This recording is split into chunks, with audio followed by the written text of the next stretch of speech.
Yes, hello once again, and welcome back to Classic Dirt Bike TV.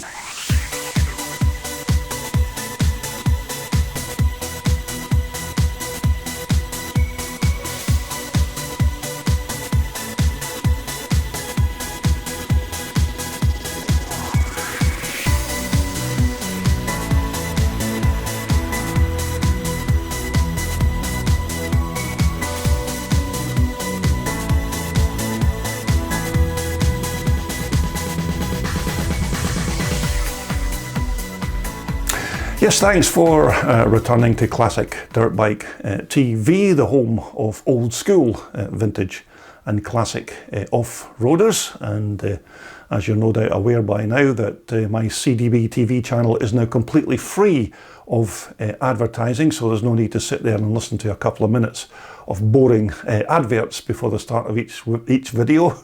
You just have to sit there and listen to me blabbering on for that same amount of time. But we're going to get down to business again, and let's take a look at this next video. And this is a bike, or should I say a trike, that I came across just recently, and it's a bit of a departure from our two-wheeled machines that we normally take a look at. So let's dive straight into that video now and take a look at Mark Gibson's lovely Rhind Tutt Wasp Scramblers outfit. Right, so as I said, we're going to take a short break from our usual two-wheeled vintage racers to have a quick gander at this three-wheeled Scramblers outfit that I came across recently, which surprisingly it was only about an hour's drive from my own hometown location, so it was quite a nice break to cover a local machine for a change and not have to drive hundreds of miles and include an overnight stay to film bikes for my channel. And of course, the Brucey bonus of covering this machine for Classic Dirt Bike TV was that it was standing inside a nice warm car showroom, so we didn't have to brave all the wind and the rain and the weather to film it. Anyhow, it was a man called Mark Gibson who got in touch with me, and who is the current owner of this trike outfit. And Mark told me that he initially owned this machine back in 1998, and then he sold it on to a local man called Ken Suter.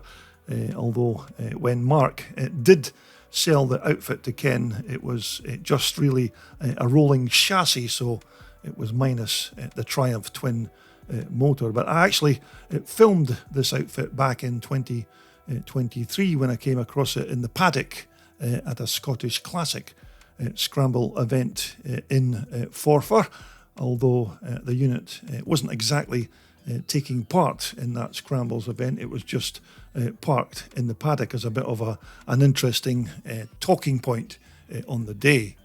And in these few clips here, you can see the condition of the outfit back in 2023 when Ken Suter owned it at that time.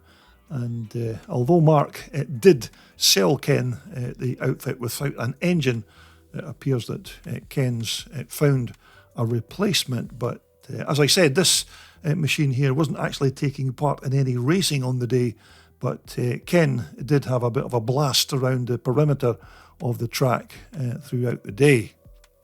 Although even in these earlier clips of the outfit, you can still see that it has quite a lot of the original parts from when Robin Rhind Tutt built this chassis in the early 1960s. And from what I've been told, this Scrambler here is one of the earlier RT2 frames that Robin Rhind Tutt built back in the 1960s, although I suspect that those gold coloured wheels weren't a stock standard part when the outfit was first constructed. And again, in this 2023 footage, you can also see that the outfit's chassis was at that time painted in a kind of silver paint, which wasn't correct for an RT2 frame in 1966. And some of the other parts, like The front and the rear mudguard in this footage look like they're made of plastic, when of course they would have probably been made of fiberglass back in the day. But as I said, despite the machine's colour and some of its fixtures and fittings, there's still quite a lot of original parts on our RT2 chair, which is quite rare to find in an outfit of this kind of vintage. And although Ken Suter owned the machine in 2023, I don't think he ever actually raced it competitively. But to cut a long story a little bit shorter, it wasn't long after these video clips were taken when the outfit was then sold back to Mark Gibson, whereby Mark decided to do a full refurbishment on the machine and try and put it back to its 1966 condition.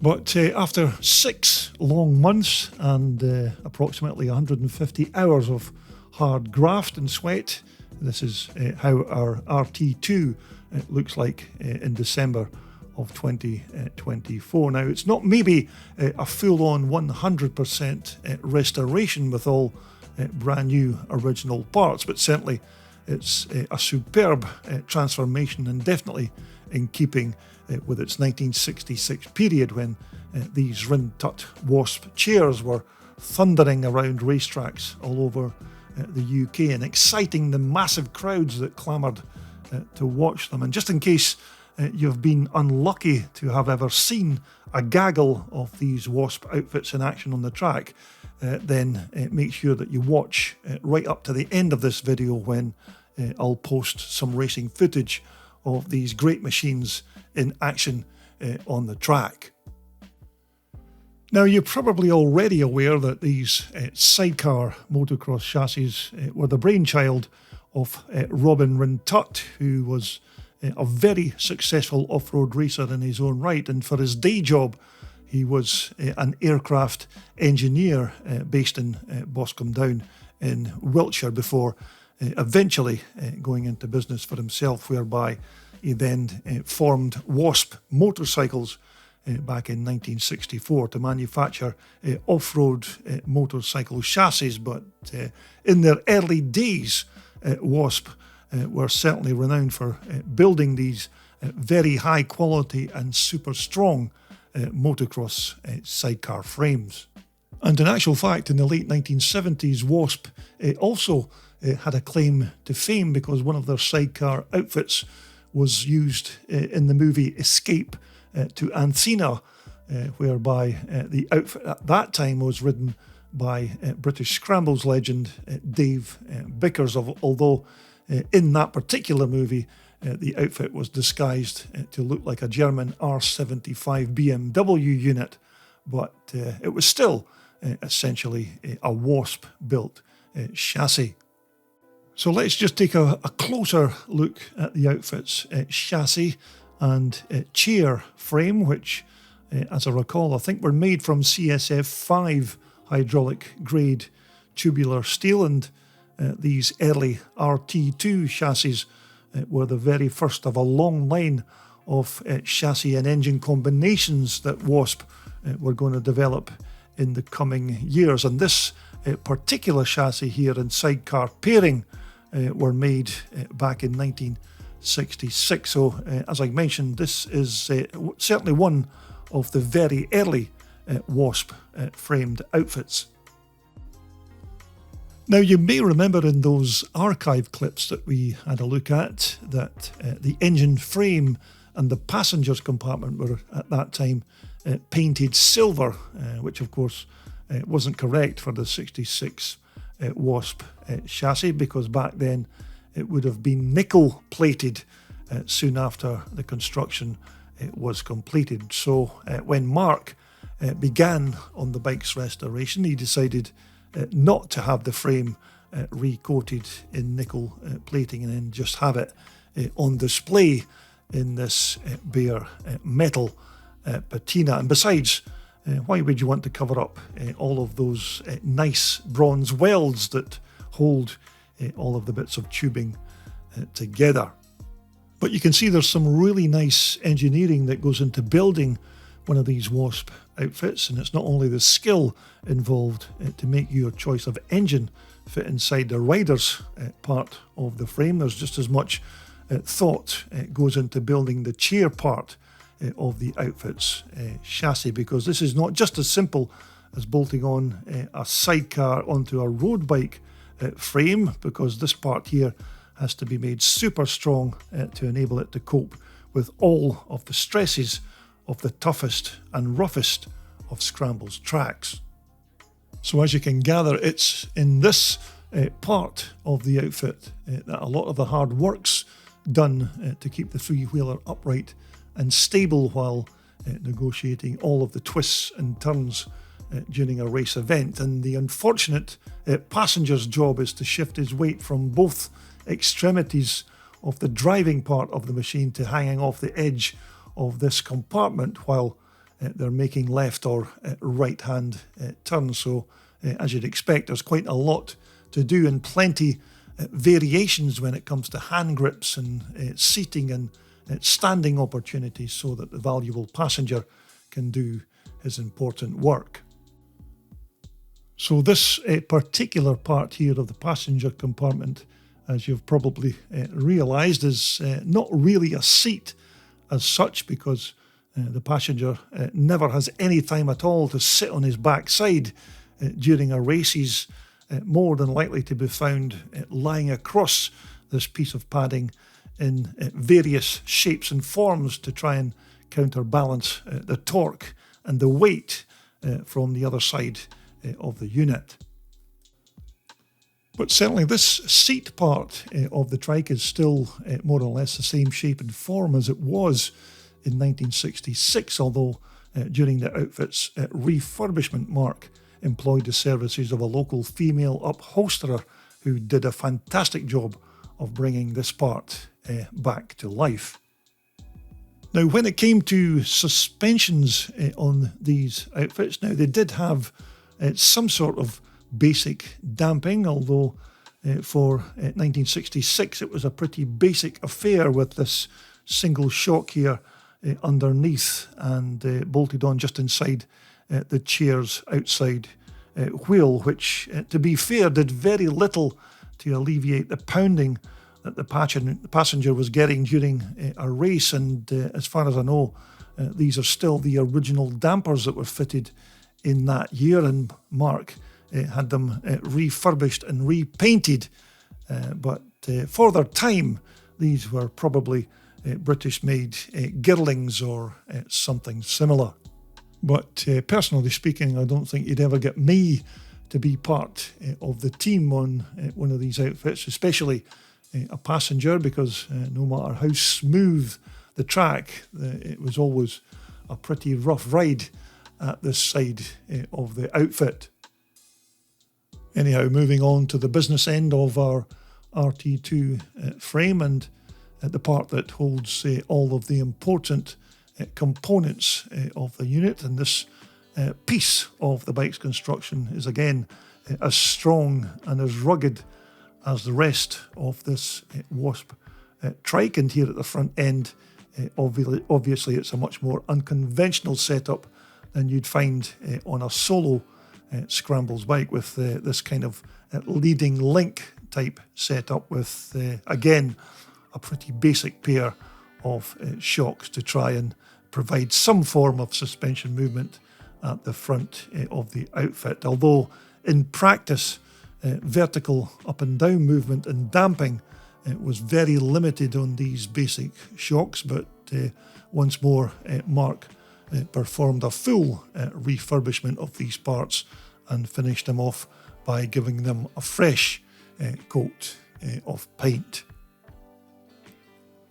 And again here at the front end, it's those old school drum brakes, which is what you'd expect on an off-road racer from 1966, which again, as you can see, is a quite sizable drum for its day. But then I suppose it had to be, because with the combined weight of those two bodies, that big Triumph engine and all of the steel of the bike frame and chair extension, plus all of the other paraphernalia that goes into building a Wasp outfit, then you can imagine that these wouldn't be lightweight, and it would certainly take some stopping when the bike was in full flight. But while we're still here looking at the wheels, you may remember that in those little archive clips that we showed you earlier on, the previous owner, Ken Suter, had all of the wheels painted in gold. So when Mark was doing his refurbishment of all of the bits and pieces of the outfit, he then removed that gold paint and then simply polished up the metal rims. But of course, back in 1966, these steel wheel rims would have probably been fully chrome plated. And also here at the back, much the same process was carried out with this rear wheel, which is actually a BSA QD hub and wheel, or quick detach if you want to give it its full title, which basically meant that you can remove the rear wheel and the hub from the swing arm and then leave the sprocket and the drive chain intact, which was a great idea and used to quite good effect on many of the old BSAs of the past, although I can imagine it might be a bit more difficult to remove the wheel on this Scramblers outfit with all of that steel scaffolding surrounding it. But nevertheless, as I said, it was another innovative idea for a quick wheel removal. So when it came to choosing a power plant for your Wasp outfit back in 1966, I expect that choices were slightly limited, although in the 1970s it would have probably been the big Norton 750 4-strokers, which was synonymous with these Wasp chassis at that time. And when supplies of those awesome Norton engines all dried up, Wasp then began building chassis to take the Japanese Yamaha XS 650 twin, which even today are still being used to good effect on these racers. But in our featured outfit, it's a 650 Triumph twin that's powering our particular three-wheeler. But I do remember Mark telling me that this 650cc twin is still in its stock standard setting, and it hasn't had any kind of tuning or modifications done to it, which I suppose isn't really a bad thing, because it will probably help the reliability of the engine. And besides, these Triumph twins have more than enough grunt to power this outfit down the track at a reasonable rate of knots. But as far as I'm aware, this is the very same engine that the previous owner, Ken Suter, fitted to the chassis, although since then it's had a full rebuild. So with regards the engine's transmission, now this of course is an early pre-unit construction Triumph engine, so it has a separate gearbox, which on our engine here is a Norton AMC unit, a gearbox that was hugely popular on all manner of motorcycles during the 1960s, and in our case here it's a 4-speeder that's connected to the engine by way of a simple primary chain. But as you can see, it also has that matchless oil filler cover on the side there, but it's still essentially a Norton AMC gearbox. And to supply the sparks for ignition on our twin Triumph engine, it was an old school magneto, which again was easily removable from the engine if you needed to do any adjustments or maintenance on the sparks part of the engine. But these antique magnetos were fitted to loads of old British road and off-road bikes of the 1950s and 1960s. So as we move on to the fueling for our 650 Triumph twin engine, now this was supplied through this Amal concentric carburetor that fed its gas into both of the Triumph cylinders by way of a double branch inlet stub. And although our motor here is fitted with just a simple bell mouth at the rear, I think back in the day it would have had some kind of paper air filter and cage that would have screwed onto the rear of this carburetor. And here again on the Triumph's transmission side, we've got a dry multi-plate clutch, which was used to quite good effect on these scramble outfits in the 1950s and 60s. And the clutch again is connected onto the engine's crankshaft by a simple primary chain, which the riders would simply oil at periodic intervals between the races. Now, with regards the clutch cover in 1966, the dry clutches on these engines probably would have had some form of guard on the outside of them to prevent the driver's foot from rubbing against the spinning clutch basket. But this guard here that we've got on this engine was one that Mark fabricated himself, and by all accounts he says it does the job absolutely perfectly. So when it came to the exhausts on these outfit motors in 66, there was certainly no such things as decibel levels at that time, so there was no need for tailpipes or silencers, which really only added weight to what was already a quite heavy machine. And besides that, when you had about 20 or so of these Wasp bikes leaving the start line, then the sound that these things made was certainly a treat for the ears. But just one final feature of our Triumph engine, you can see that the Triumph motor is being used as a mounting point for this steering damper that quite a lot of these outfits had back in the 60s and 70s, and it was done to try and help stop the front end of the bike snapping round onto full lock. So to make up all of the bodywork panels and other parts like these superbly sculpted fuel tanks, it was fiberglass that was the chosen material for that 1960s period, because plastic was in its infancy around that time, so it was very common for motorcycle manufacturers to make their fuel tanks and side panels and even mudguards out of that material. And this fiberglass fuel cell on Mark's outfit underwent a full refurbishment and repaint before brand new and original Rhind Tutt Wasp graphics were then added to the side. But this tank here usually held enough gas to keep that Triumph motor fed on the relatively short races that these bikes encountered. But having said that, without question, our 650 Triumph Twin still liked a drink.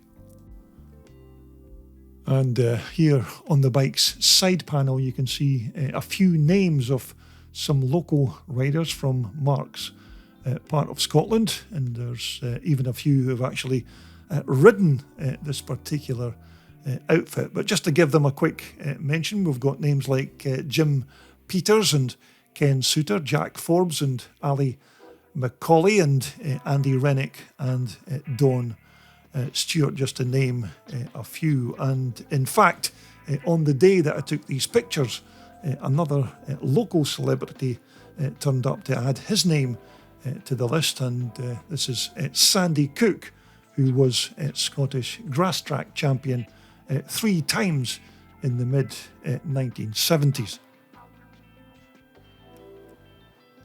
But here at the business end of our RT2 chassis, we've still got the original handlebars with that nice rosette that Mark won when this outfit was on display at the local Kirkcaldy motorcycle show in 2024. But other parts, including this gasser throttle twist grip, aren't of course the same parts that Wasp fitted to this unit in 1966, which isn't surprising after 58 years, but those steel ball end levers are certainly correct, as these were pretty much a standard fitting on just not just these outfits, but many of the other off-road bikes of the 1950s and 60s. And they also had these leather covers on the levers to stop grit, dust and dirt from entering the lever pivots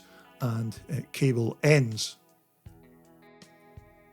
And finally, the mudguards that are on our 66 Wasp are a pair of nice alloy items, which I'm pretty sure are period correct for the 1960s, but as I remember, I think it might even have still been fiberglass front and rear mudguards that would have been fitted onto our RT2 chassis at that time. But of course, these alloy parts will be stronger and much more durable than the fiberglass items, and as far as I'm concerned, these alloy parts are a lot more nicer to look at as well.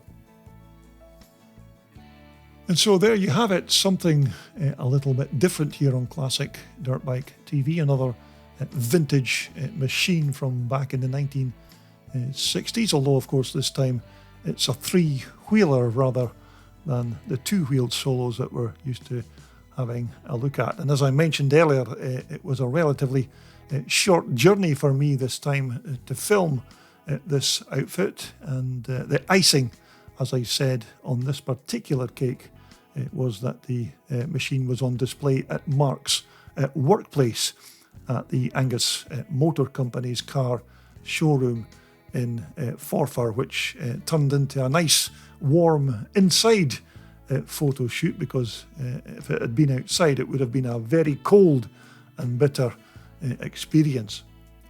But in this final shot here, we have the Wasp outfit's owner Mark Gibson in the driver's seat, with multiple 1970s Scottish grass track champion Sandy Cook doing his impression of the kind of work that the outfit's passenger did back in the day.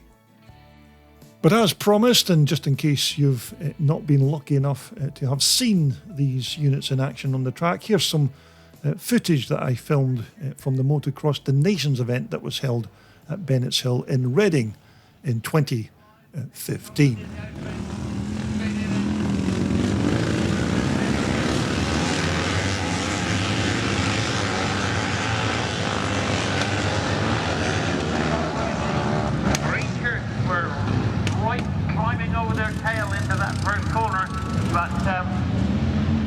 They got through.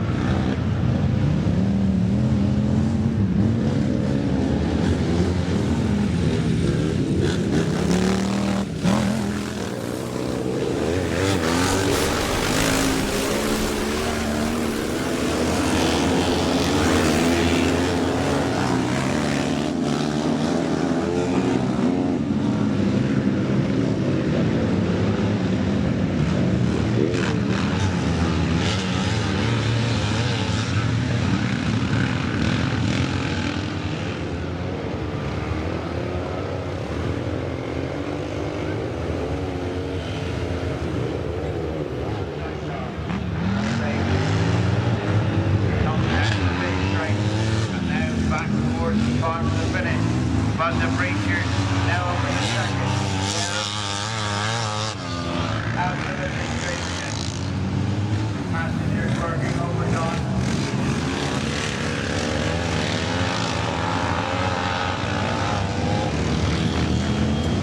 Over the dust and the hill.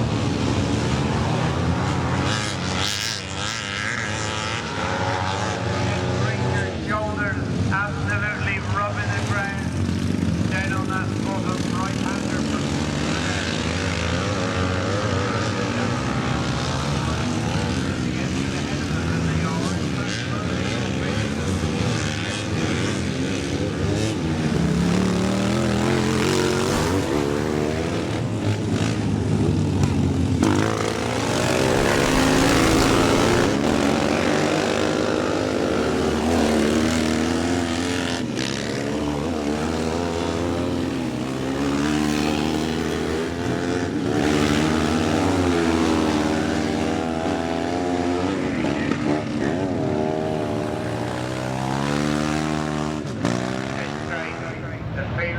just pulled out a little bit along that straight. And whether that basement tower is that much superior. Rangers closing up again. And right, absolutely right on that corner. Right,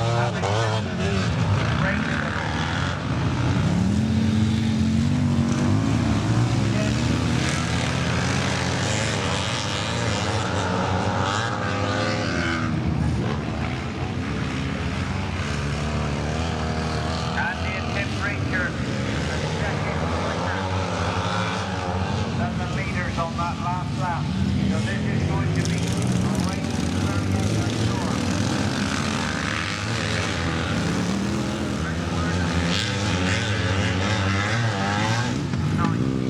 All motor and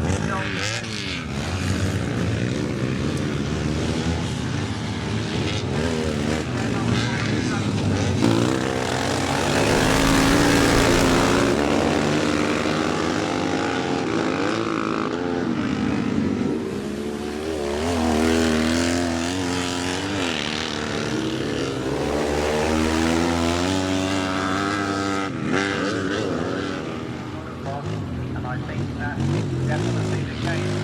I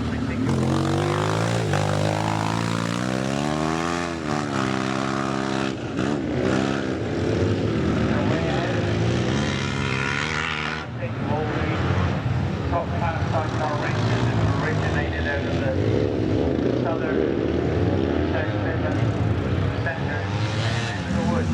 But then pull it back, just come back towards it. Look at this. Actually a bit quicker into this corner. Now getting some encouragement from Ben Rhind there.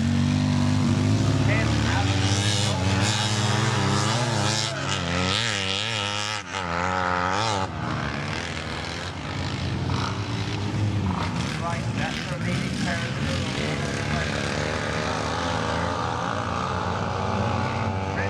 Chris back, lead good.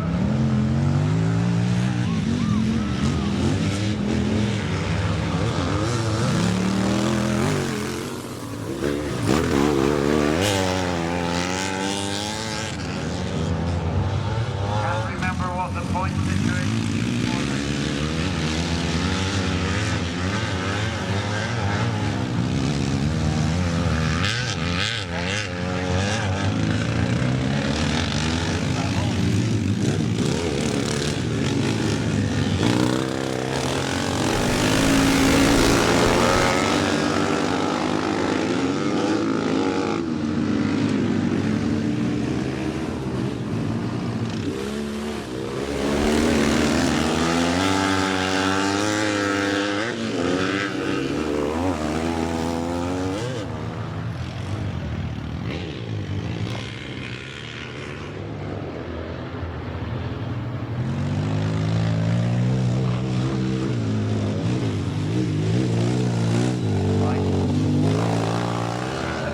Sounding good, so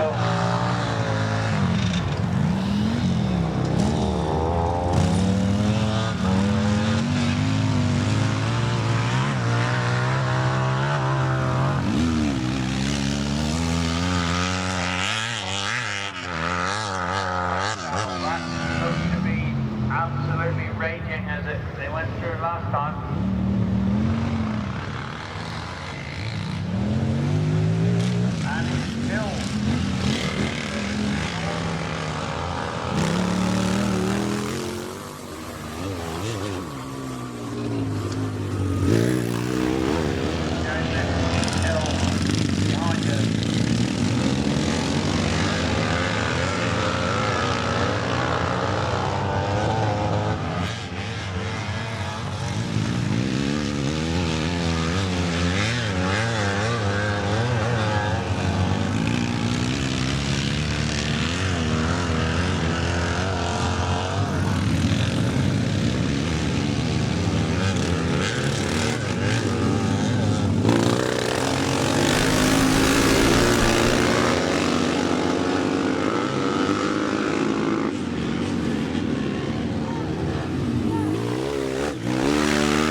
5 laps now.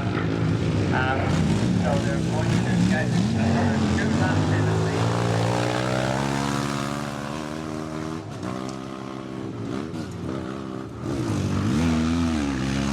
That's turned in a fast lap again last time. Oh no, best lap 217, I beg your pardon.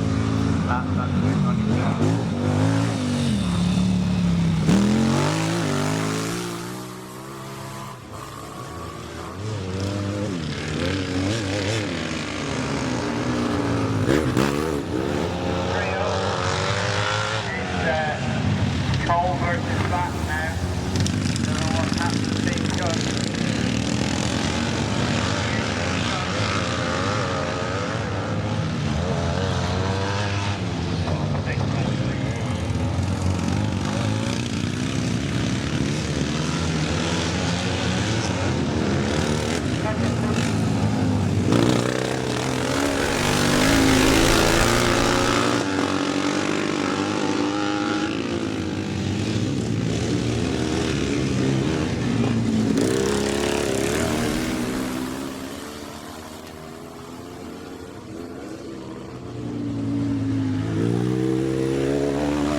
and are now